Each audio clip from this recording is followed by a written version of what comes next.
late morning if you're joining us from the West Coast. Once again, my name is Omar Duque, and I am with HITEC, and I'm really excited about today's webinar, and I'm excited that all of you are able to take the time and join us today. As many of you know, we sort of shifted into this mode pretty quickly about a month and a half ago, shortly after having to cancel or reschedule our Spring Leadership Summit. And we wanted to bring the HITEC community together and work to present timely and significant content for the HITEC community. And so we've gone out and we've reached out to HITEC members, HITEC corporate partners for ideas and things that they wanted to hear. There was particular speakers or topics that they wanted us to address. And so that is, I mention that because I want to make sure that all of you know that this is an open invitation, that we really are crowdsourcing ideas and presenters and topics. And so if you have something that you'd like to contribute, or your company, or if you've seen something that you think is particularly interesting, given what we are all going through right now, we'd love to hear from you, and we'd love to be able to provide this platform to you and to your companies so that we can continue to push this information out and this content out to the broader HITEC community. So feel free to reach out to me, Viviana, Susana, or anybody on the HITEC team. We're really, really excited about today's webinar topic, the power of social intelligence plus IQ equaling success. And more specifically, I'm very excited about our presenter today, Yamila Harris, who is the Vice President of Service Delivery for Atos, but also she is the co-chair of the HITEC Advisory Board. She, and I hope that I don't offend anybody by saying this, but she might be one of the best MCs that we've ever had at one of our leadership summits. She was the MC at the Microsoft Summit in the summer of 2018. And that's also the summit where I first kind of came in and joined the HITEC community. So maybe it's just my bias there, but I thought that she did a really, really great job of bringing us all together and synthesizing the topics. And the level of energy that she brings, I think, is just really palpable. She is a member and a winner of the HITEC 100 for the past 3 years. And overall, she's just a super supporter and rock star for HITEC. And we just absolutely appreciate her and all the contributions that she has made over the years to the HITEC community. I'm really excited for today's presentation. So with that, I'll just turn it over to Yamila. Yamila, thank you for your time and your energy and everything that you do for HITEC. So turn it over to you. Omar, thank you so much for that introduction. Wow, I'm pretty pasty and I usually don't blush, but I almost blushed a little bit here. So what a great turnout. Okay, we're up to about 47 folks and counting. And so I'm just curious, how's everyone doing? Yeah, it's been a crazy past couple of months, hasn't it? Yeah. Yeah, all right, and it's okay. I will tell you something very important. I finished my MBA last Saturday, and I did my graduation at home. Very good. Congratulations. Yes. Thank you very much. Yes. Mine would have technically been this coming Thursday, so I'm just gonna wear my cap and gown and walk around the house, and we'll see how that goes. This is exactly what I did. But yeah, look, it's been a crazy past couple of months, but it's Friday today. I am so excited to be spending this time with all of you. And just because this is a webinar, it doesn't mean that we can't make some noise and have a little fun with this, right? So bear with me. Here's what I'm thinking. Here's what I want to do. But in a moment, I'm going to count to 3. Okay. And as a familia, right? So as a family, I want for us to collectively make some noise, right? So give our biggest, yeah, our woo, whatever your cheer of choice is. But I want to use this opportunity for all of us to release some of that pent up stress that we've been building up over this past couple of months, all right? But for this to work, all of you have got to be in it, so we're in it to win it, right? So I'm counting on all of you. All right, here we go. 1, 2, 3. Yeah! Yeah! All right. hopefully we feel a little better, a little bit of that anxiety was let out. But yeah, I'm so excited that you guys could join me today. And I'm incredibly grateful for this time that we're able to spend together. Thanks in big part to HITEC for coordinating all of this. And also for the power of technology, right? You know, without this technology, we wouldn't be able to do this at the moment. So HITEC, thanks again. Today, we're going to talk about the power of social intelligence. Now, I have to tell you, this is a topic that is an area that I'm particularly passionate about. And let me tell you why. For me, this has been a lifelong work in progress, just to put it mildly. I am an absolute introvert, whether you believe it or not. I'm also someone that's always felt really socially awkward, right? I'm on the quirky side. I've always felt socially awkward. And I tend to overthink things. I over-rationalize, and a lot of folks in IT, I'm sure you share that as well. We're problem solvers, and so sometimes we tend to over-rationalize things. So suffice it to say that over the course of the past, we won't say how many decades, I've experienced plenty of failures and plenty of wins in order to get to where I am now. Okay, so like I said, work in progress, but I treat every day as a new opportunity to learn and to practice. And today is no different. So to that end, in the limited time that we're going to have today, I wanted to really focus on a handful of skills that are tied to social intelligence that I think that we can all leverage to help complement our IQ. Okay. And the reason being that I strongly believe that this balance of social intelligence and, you know, traditional intellect is what's going to help us to be more successful, not just as leaders or professionals, but even in our personal lives, right? So this is something that transcends across all scenarios and all parts of our life. All right. I want to keep this as conversational and interactive as possible. So please do not be afraid to chime in. If you're more comfortable with using the chat, then definitely use the chat. I see that there's already about 11 chats going here. So yeah, chime in and engage. But all right, let's kind of get started. And I'm trying to think, where do we want to start? Let's start with defining what social intelligence is. That's probably a very good place to start. So you're probably all familiar with IQ, right? So IQ is a traditional way of measuring human intelligence, and it tends to be very, very quantitative. So when you think about IQ, you think about things like analytical skills, logical reasoning, the ability to store and retrieve information, right? Some memory.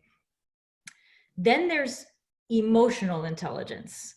Now, most of you have probably heard of emotional intelligence as well. It's referred to as EQ. I see the nodding heads, good. So EQ is more about self, right? So it tends to be about self-awareness, self-control, self-confidence, commitment, drive, but it also encompasses, you know, things like social awareness, social skills. And it's that latter part, we're going to call this this superset, which is tied to, you know, social awareness, social skills, relationship management. That's what we're going to be defining as social intelligence. So for all intents and purposes, social intelligence is actually a superset, you know, a focus area of emotional intelligence. Okay. If we were just to look at the book definition of social intelligence, it's the ability to successfully build relationships and navigate social environments. So a couple of things here. The first, super important, I want you guys to take this away. Nobody is born socially intelligent. Okay. So this is comprised of a set of skills that we learn over time. Social intelligence is something that we learn. I'm a testament to that if there's ever been one. Okay. Definitely been a work in progress. So these are skills that we're going to continuously improve on and fine tune as long as we're willing to put in the work, right? So we have to be willing to put in the practice and to get ourselves and make sure that we have these experience, expose ourselves to these experience in both social settings and also in one-on-one interactions.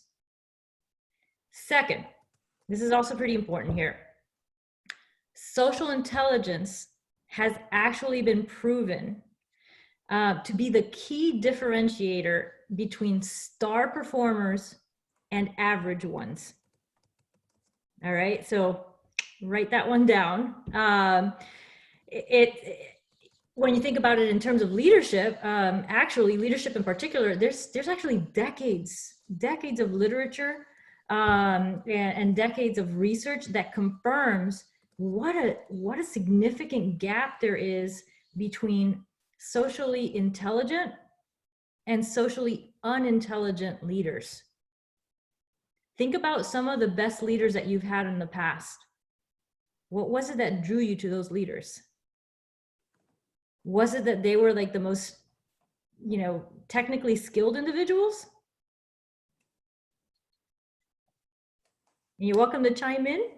I know for me, that wasn't it. For me, it was really that ability to connect. Not just with me, but with the team, and to cultivate that environment, foster that inclusivity.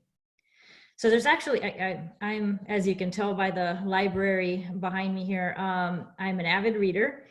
And I've actually read a number of articles, particularly more recently, and it's been around companies that have hired new C-level executives.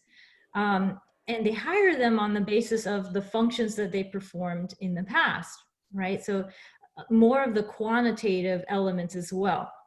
So again, these are all highly, highly intelligent individuals, subject matter experts in their area. But in a lot of these cases, these same C-suite executives were not long after fired. Why do you think that is? Anyone? Any thoughts? Just because you're good at something from a technological perspective doesn't actually mean that you know how to lead people and generate people to actually drive forward. There's a difference. Basically, it's going down to the difference between a manager and a leader.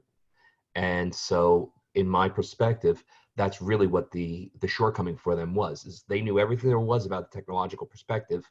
They did not know how to rally everyone and get them behind them to actually achieve the goal. Yeah, and that's it. So in a lot of these cases, it was actually revealed when they looked at the analysis that it was because they lacked certain skills that were tied to social intelligence.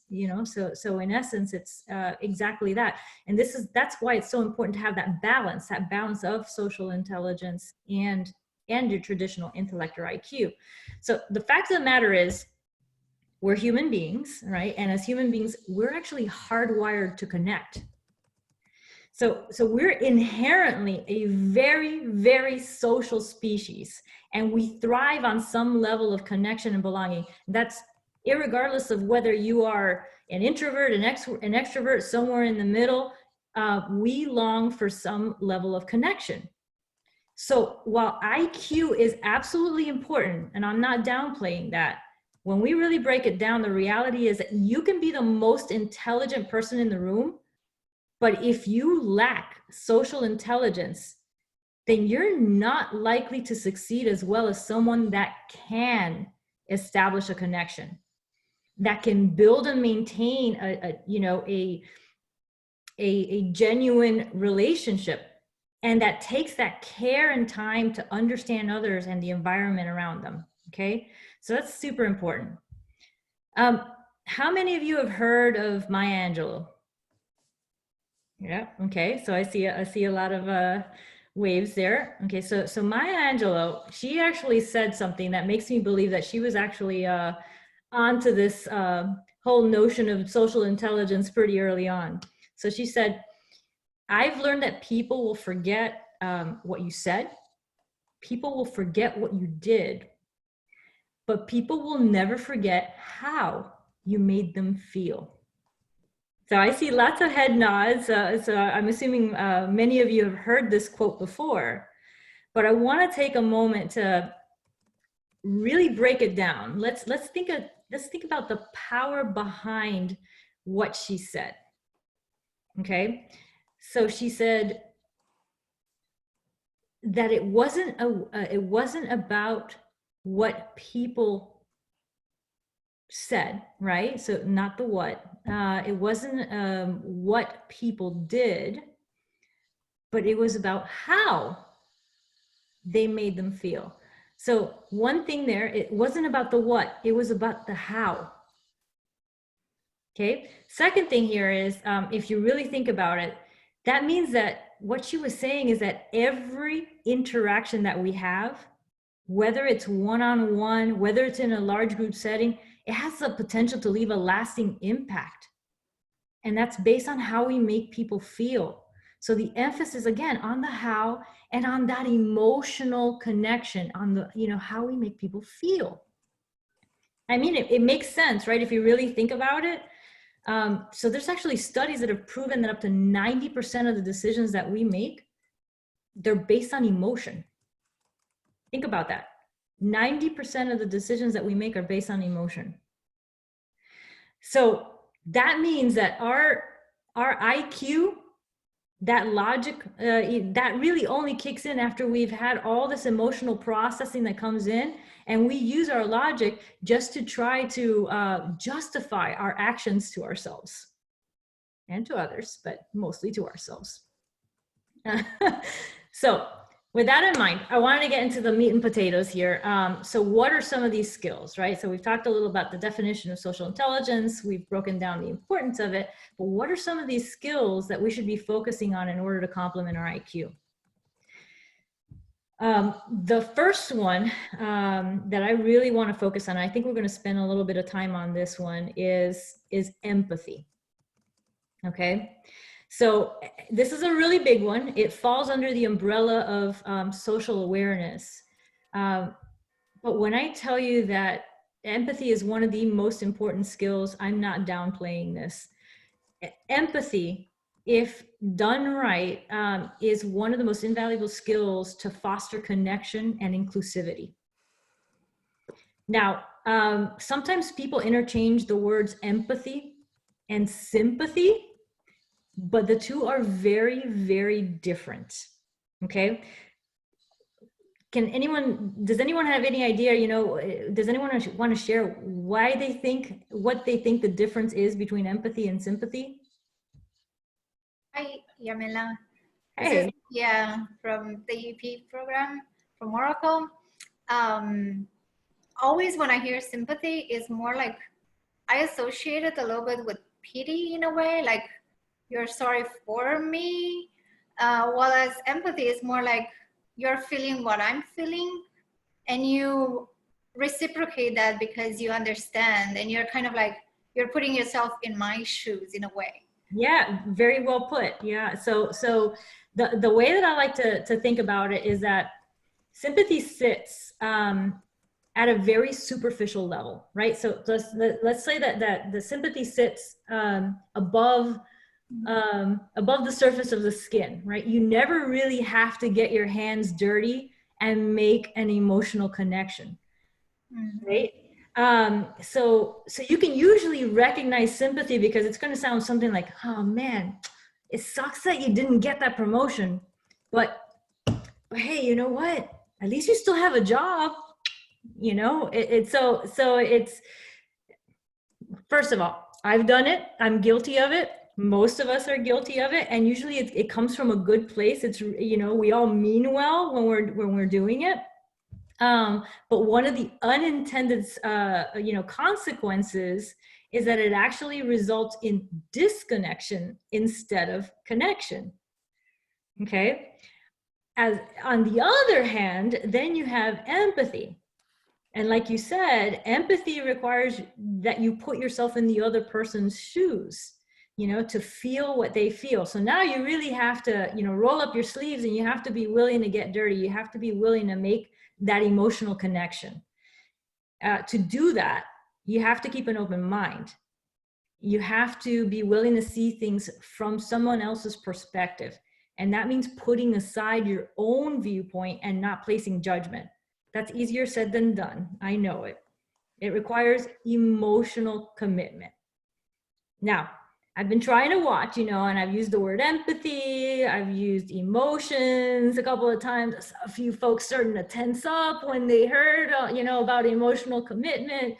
That's okay. That's natural, right? It's natural for us to feel a little bit anxious. For most of us, we've spent our lifetime building up these layers, you know, these layers of armor. And now we're being asked to shed some of those layers in order to practice empathy. If any of you have ever heard of Dr. Brene, or if you haven't heard of Dr. Brene Brown, I would highly recommend that you look her up. She is incredible when it talking about vulnerability, empathy, and the part that it plays in leadership and even in our personal lives. Definitely look that up. But at the end of the day, empathy is ultimately a choice. It takes a conscious effort, and we have to be willing to practice. Now, don't worry, we're not always going to say the right things.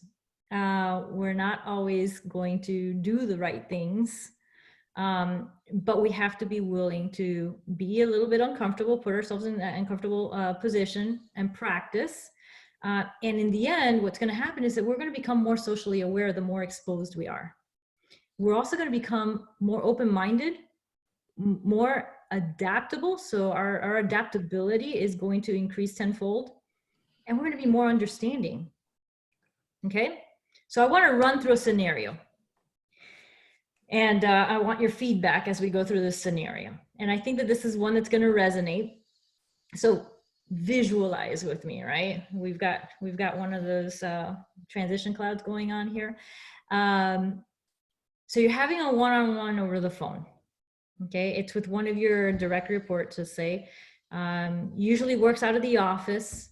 And like a lot of us right now, you know, due to the COVID stay-at-home orders in the current situation, he's having to work from home, right? So he's transitioned to work from home, always went to the office before. In the background, you can hear dog barking.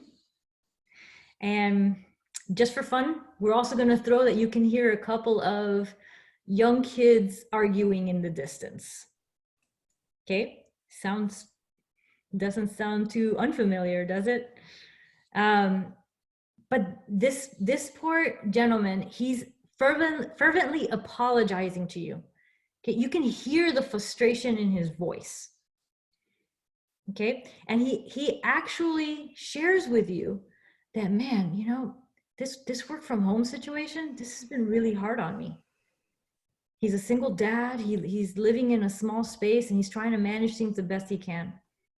So how do you respond to that? What's your initial instinct? What do you respond to? So first, I would ask him to stop apologizing. Okay, there's no need for apologies. We're all going through things. We all have family obligations, and we have to live up to them. And then I would I would certainly ask, do you want to talk about it? Is there anything that seems to be ripping at you that you want to get off your chest? A lot of times right now, we even though we're very connected virtually, we're not necessarily connecting socially. And I'm happy to sit here and listen. And, you know, if you want, go get a drink, whether it's coffee or something else, better. But let's just talk. Let's get this off your chest. And then we can build something from there. And I feel like that's how we really create the connections with these people. Yeah. Yeah. Any other feedback? Any other approaches? All right. So, oh, go ahead. Oh, I had one. Yes. I thought that was amazing, but also just, you know, offer if there's anything that you could do. Perhaps, you know, there's move deadlines if possible, or if there's just pretty much anything you want to step up and, you know, assist. I think you are absolutely correct that we are, it's the connection and just how to make other people, individuals just feel relatable. And sometimes we lose that. And so I definitely agree with that, gentleman, as well as, you know, just offer help. Yes, so thank you both, Jason, and is it Margie? Yes.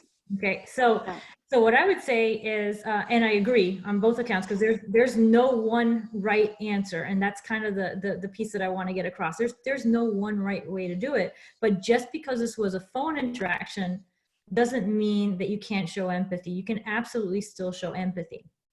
Okay, maybe even by just letting him know very simply, right? Hey, it's okay. I get it. You're not alone. Yamila, I would also, I agree completely with what they've said, but I would actually start with take a moment and take a breath, Yeah. right? Because you can feel when someone is anxious like that, and they just sometimes just need a moment. So give them the moment. It's like, you know what? Take a moment. It's okay. And then re-engage them. Right? Yeah. And that take a moment piece, and that again, the it's okay that you're not, and that you're not alone. And even just saying, you know, these are unprecedented times. We're all coping with unusual circumstances, right? So just by demonstrating that you understand, that you sense his frustration, that you're feeling it alongside him, right? That in and of itself helps to diffuse some of that anxiety that they're feeling. And now empathy is not just about having concern for the other person. Again, it's understanding and feeling that distress, and then taking some of those practical steps to help reduce some of that distress. So something else that I might suggest is, you know, hey, you know, would you prefer to reschedule the call to a time that would work better for you? You know, hey, maybe if you're flexible, you can say, you know, do you prefer to reschedule, you know, maybe after hours when the kiddos are in bed? You know, something that shows that you're willing to be flexible as well, that it's about them, it's not about you, right? Again, no one right answer. The key here, pay attention, be conscious of cues, and cues are not just, you know, visual, verbal. You can hear it in the tone, you can hear it, you know, so that frustration that you were able to sense, that is a cue that you understand the individual's situation. Acknowledge their feeling, you know, step into their shoes, put aside your own assumptions, allow for connection, and then work on positive actions together, right? Okay. Oh, please go ahead. Hi, my name is Lisa, and I was on a personal call this week, but if I was in a work situation, I probably would have responded the same way. The person was expressing a lot of frustration in a given situation, and I just said, you know, it sounds like you're feeling very, very isolated right now, and that right now you don't have anybody in your corner. And the person broke down and cried for like 5 minutes. And I'm like, oh my goodness, she just needed someone to say that to her and say, I hear that you're experiencing isolation and you just feel alone right now, and you're not alone. Yeah. And sometimes people you just need to articulate that and say, I understand that, I hear that, I feel that. Yep. Yeah. And think about that, you know, think about this, you know, it's really easy for us to see things from our own perspective. And again, this goes back to looking at it from another perspective as well. I mentioned before, I am an absolute introvert. So to some degree, I'm almost built for social distancing, right? Whereas I'm married to an incredibly extroverted individual that gets his energy from being around other people as well. And so being able to understand that is absolutely important, because while, you know, I'm thinking to myself, you know, I'll go out for a jog and that'll give me my daily dose of, you know, sunshine, I'm all good. You know, somebody else is feeling very different, more isolated, and maybe even more depressed, right? Because they get their energy from a different way, you know, from a different source. Okay, so it's a good segue into the next skill that I really want to talk about. And this next skill is called attunement. Okay, so attunement is the ability to actively listen. And again, just like with empathy and sympathy, there's a very big difference between hearing and actually listening. Okay, can anyone tell me what the difference is between hearing and listening? Yeah, listening is understanding. It's Okay. more understand and more emotion, more logic and more emotion. Hearing, it's just like come in and out. Hearing is what I do with my wife's conversation, and listening is what I do at work. No. Hey Jamila, this is Sam. I'm an EAP alum, so I'm just here coming to say hi. For me, the difference is, well, as I already said, hearing is just actually, capturing the words coming out from the other person's mouth, whereas for me, listening is not only sitting down and check the chime to understand, but also be empathetic and don't pass judgment, because I think that we all have encounter occasions in which the other person is talking, and even though we are listening or actively listening, we're already framing our answer or passing it into our own experience or trying to give advice, or instead of actually just listening. And as it was mentioned previously, right, most likely that person only wants to be listened to.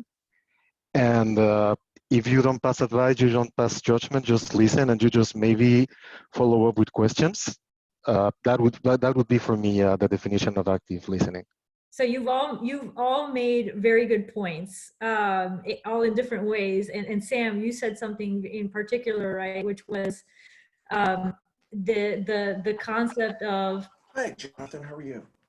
Oh, all right. Oh, good. Simone probably needs to be put on mute. Yeah, it happens to the best. So. Oh, it's okay. It's no worries. Okay, so what I was going to say is the idea that a lot of times people say that they're listening, but really they're just waiting to say the next thing on their mind too, to chime in, right? But here's the way that I like to think about it. So hearing's actually a passive action. It's always happening. Okay, so you're constantly hearing things are going in and out, in one ear, out the other. It's a passive action. Okay, it's not a skill. It's naturally occurring. Then you have active listening. Active listening is absolutely a learned skill. So it's a choice that we're making to actually concentrate on what's being said in order to better understand. And you've all said it, right? It was about understanding. So understanding the context and the intent behind what's being said as well. Okay, so that's super important. And let me tell you, we all know when we're not being listened to. Okay, right? You know when someone's not listening to you and they're kind of just like, nodding by. In these virtual settings, it becomes a little bit more interesting, right? Because if you're not using video and it's just audio, you've got to make sure that you're engaging the folks on the other line in order to make sure that folks are actually listening as well. So a couple of things that we can do, because definitely whether it's your client, whether it's your team member, whether it's your loved one, Jason, not going to call you out there, but we all want to make sure that they're feeling like they're being actively listened to, right? So a big part of that is controlling how much you talk. Right? 'Cause I can assure you that if you're the one that's spending all of the time talking, then without a doubt, you're not leaving the room to actively listen. Okay? Be conscious of that. If at any point you start to realize that you're talking at people versus with them, try and turn things around. Ask open-ended questions, engage them, listen to what they have to say. Okay? Something else to consider, and now this is kind of moving on to another, I think, pretty key skill, is self-presentation. Okay, so self-presentation is knowing how you come across. So this isn't so much about your physical appearance. This is more about how you express yourself. So it's your demeanor, your tone, the way that you behave in order to shape impressions. Now, sometimes, and I'm guilty of this as well, right? We don't realize how we come across. So we may think that we're delivering a message, you know, very benignly, very positively, and on the other side, it's being perceived as, man, she was like so eager, or man, so aggressive, or man, she was pretty condescending. You know, you don't know how you're being perceived on the other side. And this all ties back to self-presentation. So take the time to be self-aware. There's a couple of things that we can do to be more self-aware. Some of them you probably already do. If you don't, I suggest give them a try. Some of them sound a little, you know, a little weird, but they work. For me, record yourself. No one likes to hear the sound of their own voice or see themselves, but let me tell you, it's a very, very effective tool when it comes to helping you to develop that self-presentation. Talk to yourself in the mirror is another one. Think about somebody that's captivated you or that motivates you. Think about their delivery. What is it about their delivery that you're drawn to, right? What are some of those things that you can leverage in your own self-presentation? So does that resonate? Are there any folks that you can think of, leaders, peers, even family members, right? That, you know, they deliver a message and you're like, man, I wish I could deliver it that way. Hi, this is Chris Dominich. I'm a EEP fellow from Lockheed Martin. How are you? Good, good. Definitely there are leaders who are almost like you said, with hearing and listening. They're speaking, but what they're saying could be said to anybody, or maybe even to the wrong group of people. And then there are those leaders that connect with you, and you could tell they understand you. They speak, you know, towards your background, what you're going through, and the situation that you're in to motivate you to, you know, to act on whatever they're talking about. Yeah. Hey, Yamila, how are you? This is Fernando. Hey. Great session. If I can add two quick things, because I love where you're going with this. So number one, when you're talking about attunement, the way we look at it, at least from an executive coaching perspective, is always think, we do channel 1 and channel 2. Channel 1 is you're thinking what's in it for them. Yeah.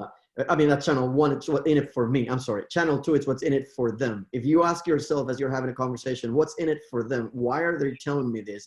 You may just uncover they just want to share some information, offload some information, and you don't have to do anything. You just have to listen, but ask yourself what's in it for them. The other one that you're referring to right now is leave yourself a voicemail and do not listen to it for 24 hours.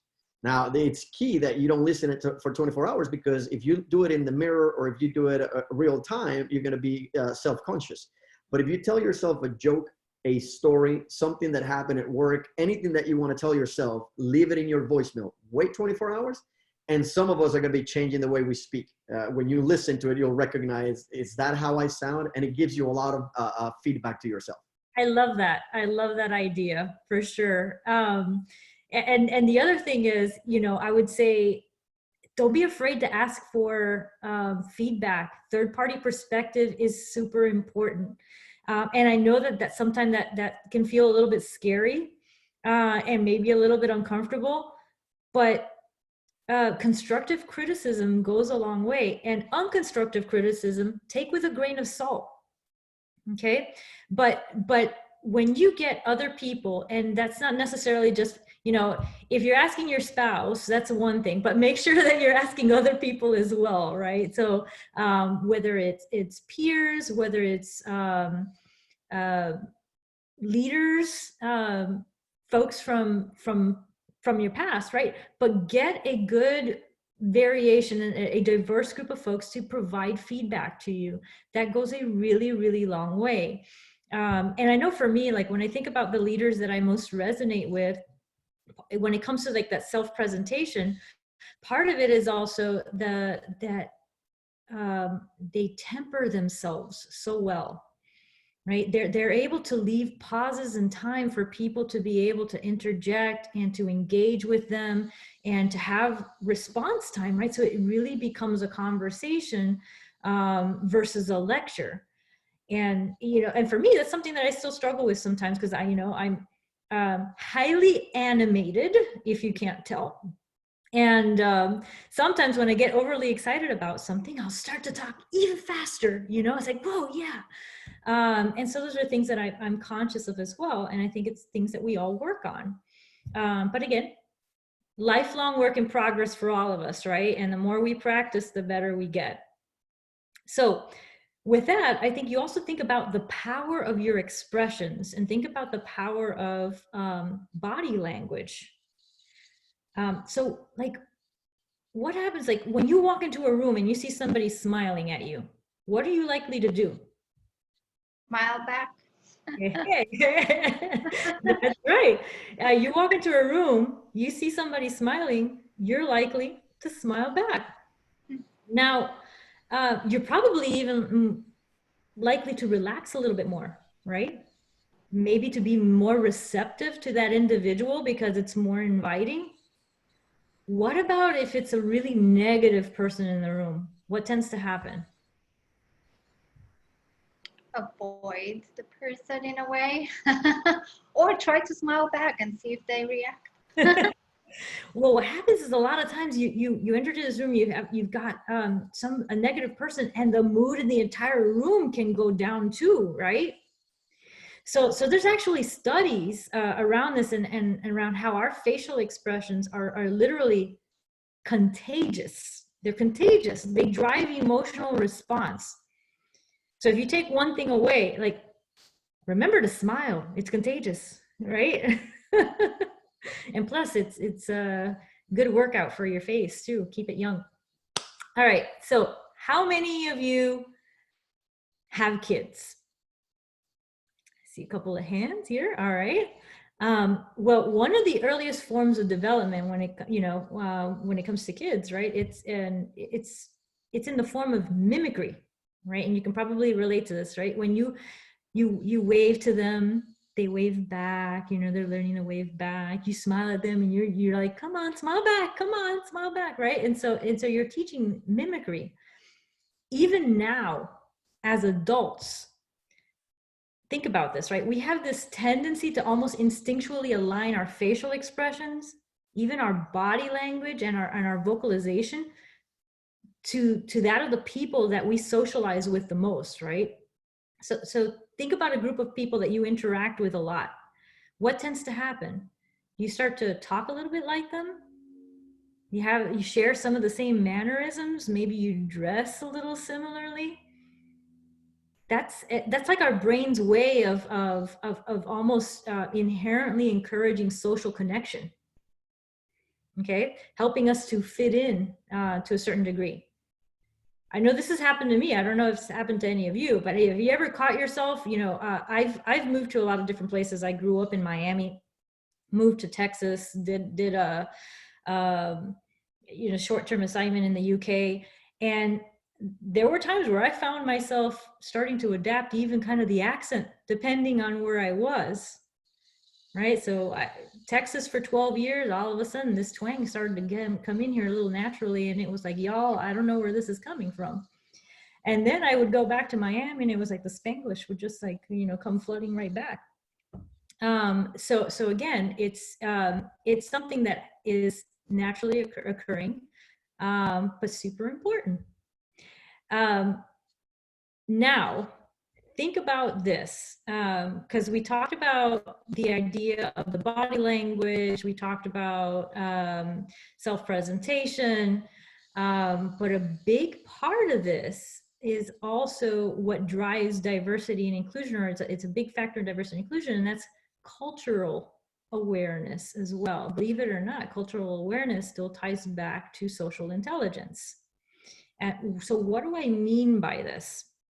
I mean, it's our ability to understand that the environment that we're in, to adapt to it, and to learn to respect cultural differences.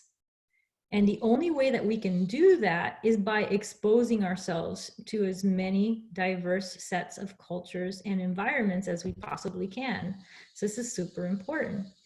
So bit of advice would be seek out as much cultural difference as you can. Be open-minded to it. If you like to travel like I do, try to learn a little bit about the culture and a little bit about the language when you go over there. Don't expect that everyone should be like you when you go somewhere else. So think about that. That's part of social intelligence as well. All right, so I had intended on kind of stopping at cultural differences and leaving room for questions, for answers as we kind of go through this. And I'm not sure how much time do we have left. So we've got about 10 minutes left. So if we want to use that, but what I would say is key takeaway before we get into the question and answer portion of it is every day is a new day to learn, to grow, to practice. So don't be afraid, to just get out there and practice. The more we're willing to get into those slightly uncomfortable situations, the more we're going to grow from there. Okay, any questions, comments? Has this been helpful? Any other topics that you kind of want to cover in the few minutes that we have left?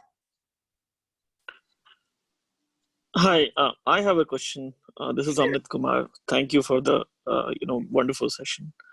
While we are actually trying to train ourselves, make ourselves probably in a different way altogether all the time, making and doing everything with the emotions, with the people in the social life, personal life. What will happen to the real person that is inside, and where it will be gone probably while we probably change everything that we are? So that's actually a very good question, and I actually get asked that a lot particularly when we talk about self-presentation. So again, think about it this way: these are all skills. You're not changing who you are. You're not changing your core values, because the moment that you're changing your values, then you're doing something wrong, right? In everything that you do, it still has to tie back to those core values. For me, my core values are family and the art of the possible. Those are the two things. Everything else kind of fits into that. Okay. And think about these again. These are skills. When you learn another language, you weren't born speaking that other language. You didn't grow up speaking that other language. It's something that you chose to do. You chose to do that so that you can communicate more effectively with other people that also speak that other language.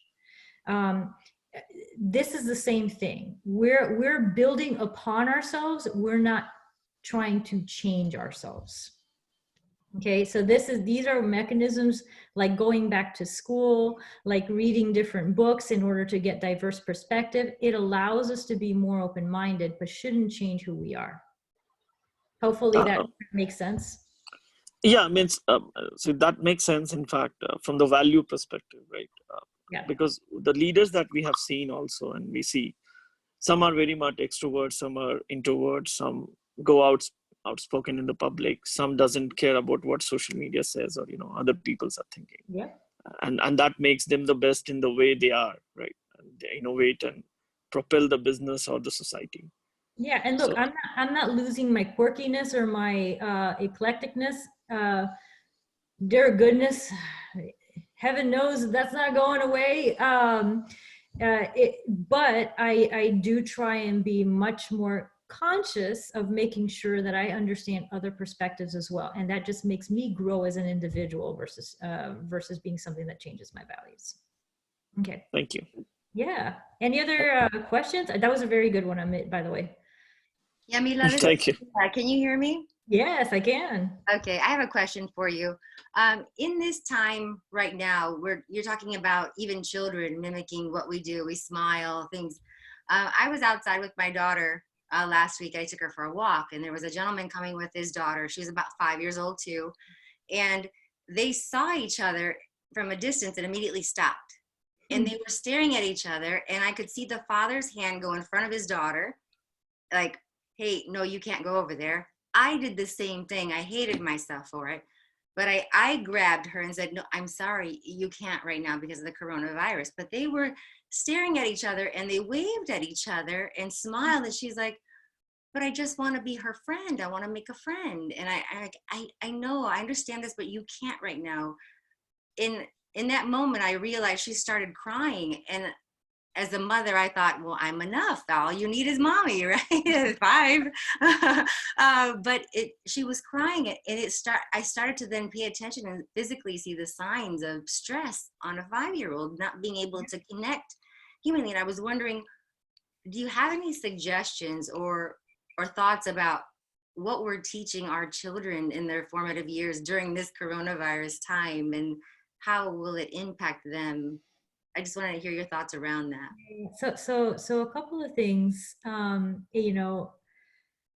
One thing is that I'll tell you, like, there's actually been studies that talk about the fact that when you have kids and kids are exposed to individuals at varying ages, various cultures, etc., at a very young age, they tend to grow up and be much better equipped in terms of social intelligence. But what I'll say in this particular scenario, what strikes me is the fact that, again, we talked about this, right? Social connection and social intelligence. Social connection, right? It's inherent in us as a social species, and that knows no age. And that just kind of proves it. The idea that these are two 5-year-olds. But the impact that this has on even the youngest of kids is crazy. And so this goes back to now empathy, and being conscious of not just what we're going through, because we have this perspective of, okay, I'm dealing with this, I'm taking care of it. But our kids have a totally different perspective as well, and they're going through something. I have nephews that are my pride and joy, and a niece on the way, yay. But one is 5 and the other one is 2 years old. And when we were doing the self quarantining, because I try and see my sister, but if I go out and expose myself, I have to wait 14 days before I see her again. They couldn't understand, because we're used to spending all of our time together. I'm used to having arts and craft time with my nephews, to have my husband and I have playtime with them. And so it's like, Mama, why can't Tata and Toto come over? I don't understand. It's like, we'll call and we'll FaceTime. It's like, Mama, can we go see them? No, we can't, can't go right now. And so it's understanding how we explain this to them as well, in a way where they understand that, yes, it's different, but it's not permanent, right? And that there's a lot of people going through the same thing. And that, I think that's a more delicate one when it comes to kids, right? So that a harder one, particularly for me, because I'm, admittedly, I don't have kids. So for me, it's about the other kids in my life, and how can I still be with them and make them feel connected while not being physically with them. Thank you. So Yeah. for us, my son, his name is Jackson. He just turned 1 on Sunday. Oh, congrats. And so thank you. The terrible thing for us is obviously the first birthday. We couldn't have this whole party that we planned. And quite honestly, let's be realistic. He wasn't going to remember it. It was more for us to keep him alive for a year. But it was really about us trying to bring normalcy, or at least as much normalcy as we could. So we got a cake. We got a Zoom party where everybody sang happy birthday, and he did a cake smash via the internet. Is it ideal? No, but it was the best that we could do. And I think implementing those types of situations where we'll have, even though he's 1 now, he has friends. We'll have little parties where they can see each other via the iPad or the laptop or so on, so that they can still have this social interaction. Although we are separated, we're still together. We still can have that connection. It's just virtual. But we have to do everything we can to actually implement that. Yep. Another kind of reminder is that it looks like this has been an eternity, but it was only like less than 2 months that we are, stuck at home.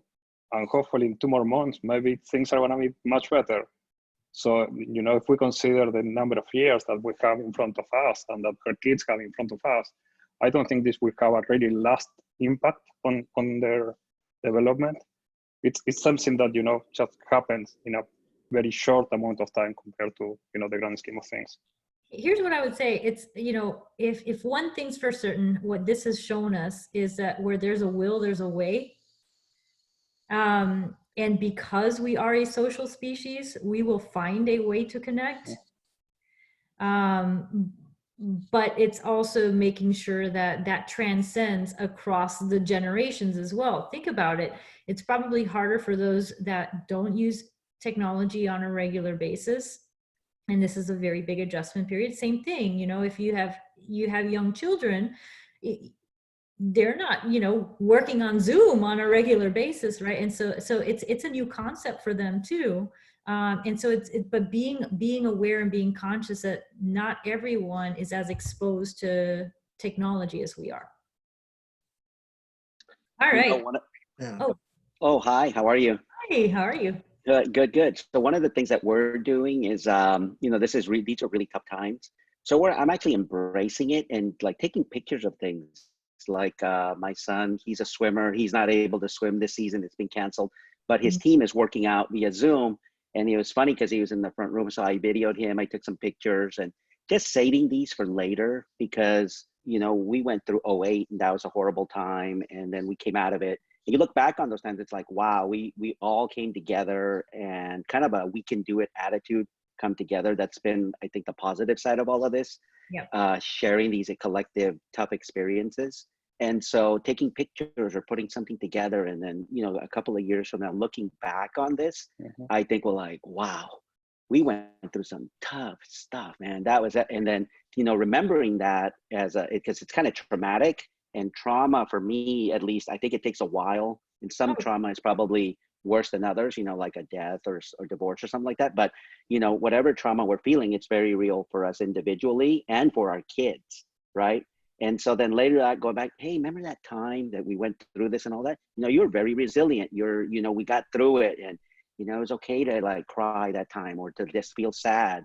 And now I think you learn from that. And, as we go forward, as the gentleman was saying earlier, we're going to come out of this, but looking back on this as a time of building character and grit and just that sense of perseverance, I think it's going to be very important. So that's sort of how I'm taking it. And I like to do it by taking pictures. I'm not a very good photographer, but whatever I get, I get.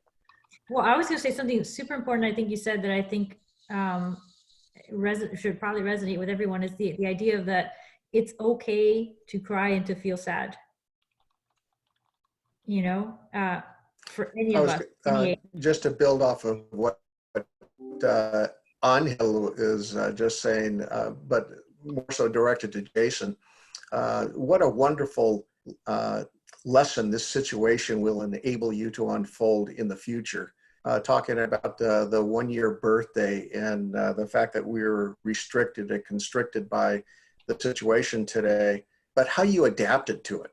The underlying objective was to be social, to be surrounded by familia. So within the confines, you found a solution to that. And I think that will augur well as a lesson point as your child grows older and is able to understand such examples. And that would be a character point of your family is there are some things that we can't control, but we can adapt and we can continue to find solutions, to invent solutions that will allow us to continue forward. What a wonderful position in life you are with your family, Jason. Thank you. And I'm planning on using this in the future as my going uphill both ways to school lesson for many, many years to come. And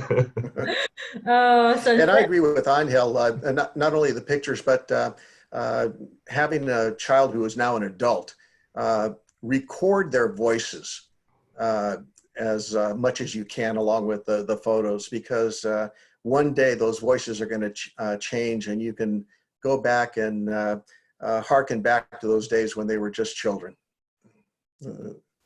I know that's very satisfying for my wife and me. All right, very good. Well, this has been absolutely fantastic. Thank you all of for sticking around. Hopefully you enjoyed the session.